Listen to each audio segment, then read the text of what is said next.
تو ماں بیگم جو ہے وہ بڑے غصے میں ہوتی ہے جب میرب کی طرف دیکھتی ہے۔ میرب جو ہے وہ اور زیادہ تشنید میں ہوتی ہے۔ میرب نے بھی دعاؤں کا پل باندھا ہوتا ہے کہ یا اللہ اس کی جان چھوٹ جائے، مرسم خان خیر خیریت سے گھر آ جائے واپس، کیونکہ مرسم خان جہاں پہ گیا ہے وہاں سے واپس آنا تھوڑا مشکل ہی ہے، کیونکہ ایک تو دشمن ہے اور دوسرا اس سے ہماری عزت اس کے پاس ہے، یہ نہ ہو کہ کوئی نیا فساد یا دنگا شروع ہو جائے۔ میرب جو ہوتی ہے ان سوچ بچار میں گم ہوتی ہے، اوپر سے نفل پڑھ کے آئی ہوتی ہے۔ اب میرب کہتی کہ حیا تمہیں پتہ تھا اس سب معاملات کا، لیکن تم نے مجھے بتایا نہیں، تمہیں جب پتہ تھا تو پھر۔ حیا کہتی کہ میں صحیح موقع کا انتظار کر رہی تھی کہ کب کوئی ایسا موقع آئے اور میں تمہارے سر میں اینٹ پھوڑوں، اور پھر تمہیں عقل آئے کہ تم نے پنگا کس کے ساتھ لیا ہے۔ ظاہر سی بات ہے بڑے گھروں میں سے لے کر چھوٹے گھروں تک بس یہی فساد جو ہے وہ چلتا آ رہا ہے کہ عورتوں کی آپس میں نہیں بن رہی ہوتی، چاہے وہ جس بھی رشتے میں ہو، لیکن ان کی آپس میں نہیں بن رہی ہوتی۔ پتہ نہیں اس سب معاملات میں کیا لڑکیوں کو رکھا ہے اور کیا یہ معاملات کرتی رہتی ہیں۔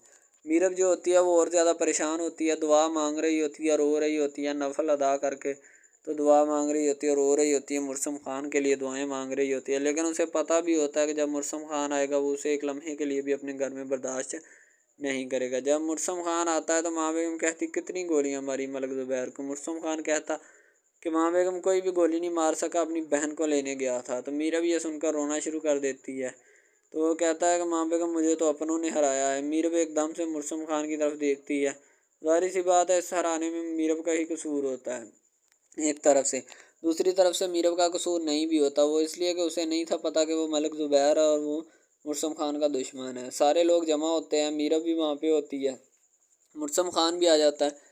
مرسم خان کو ماں بیگم کہتی ہے کہ خان ابھی اسے لو اور یہاں سے اس گھر سے چلتا بنا کرو، میں اسے اور اس گھر میں برداشت نہیں کر سکتی۔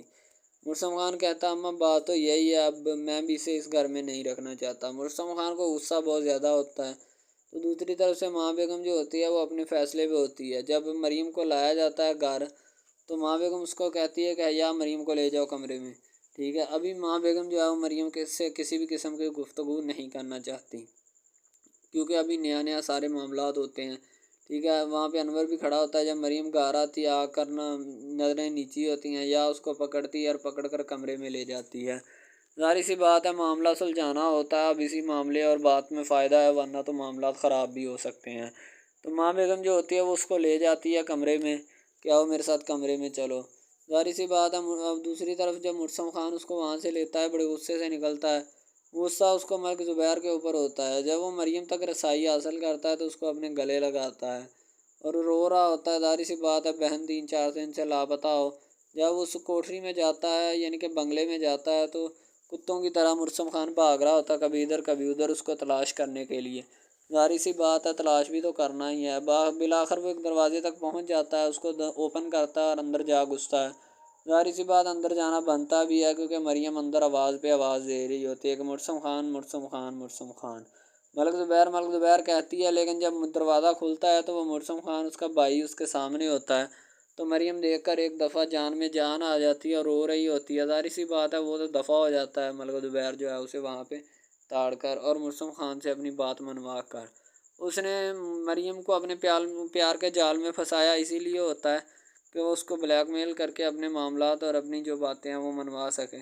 ظاہر سی بات ہے بہن کا رشتہ ہی اتنا نازک ہوتا ہے کہ کوئی بھی انسان جو ہے وہ اگلے کی بات ماننے پر مجبور ہو جاتا ہے اور مجبور ہونا پڑتا ہے۔ کوئی دلیر ہوتا ہے جو اس رشتے کی قربانی دیتا ہے، ورنہ تو کوئی بھی نہیں دیتا۔ میرب جو ہوتی ہے وہ کھڑی ہوتی ہے باہر گلی پہ، کیونکہ مرسم خان جو ہوتا ہے وہ اس کو اپنی گاڑی میں بٹھاتا ہے، اپنے گھر سے نکال کر ایک باہر گلی میں کھڑا کر دیتا ہے، کہتا ہے کہ اب تمہاری منزل تمہاری اوقات یہی ہے، تم یہیں رہو اور تم یہیں رہ سکتی ہو۔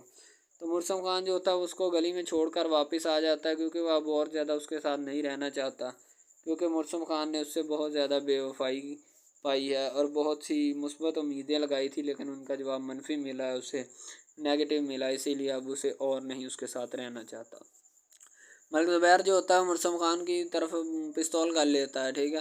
مرسم خان بھی جو میرب کو ہاتھ پکڑ کر لے جاتا ہے اور لے جا کر باہر ایک گلی کے دانے پہ کھڑا کر دیتا ہے، ہمیشہ کے لیے اس کو چھوڑ دیتا ہے، کہتا ہے کہ میرب اب تم اور میرا رشتہ کوئی بھی نہیں ہے، اس لیے تم بہتر ہے تمہارے لیے کہ یہی چلے جاؤ۔ اس کا والد بھی وہاں پہ کھڑا ہوتا ہے، وہ بھی کوئی بات نہیں کرتا۔ ظاہر سی بات ہے اس کی کوئی بات بنتی بھی نہیں ہے، اگر وہ بات کرے تو وہ ان کی طرف سے جھوٹا پڑتا ہے، اگر نہ کرے تو وہ پھر بھی ان کی طرف سے جھوٹا پڑتا ہے، اس لیے وہ خاموش کھڑا رہتا۔ ماں بیگم کہتی ہے کہ پیچھا چھڑواؤ اسے، اسے مرسم خان اپنی بہن کو دیکھتے ہی رونا شروع کر دیتا ہے۔ ظاہر سی بات ہے بہن کا رشتہ ہی ایسا نازک ہوتا ہے، اگر وہ 2-3 دن گھر سے غائب رہے تو بندے کے آنسو نکل آتے ہیں جب وہ واپس ملے۔ اللہ پاک ہر کسی کی بہن کو محفوظ رکھے۔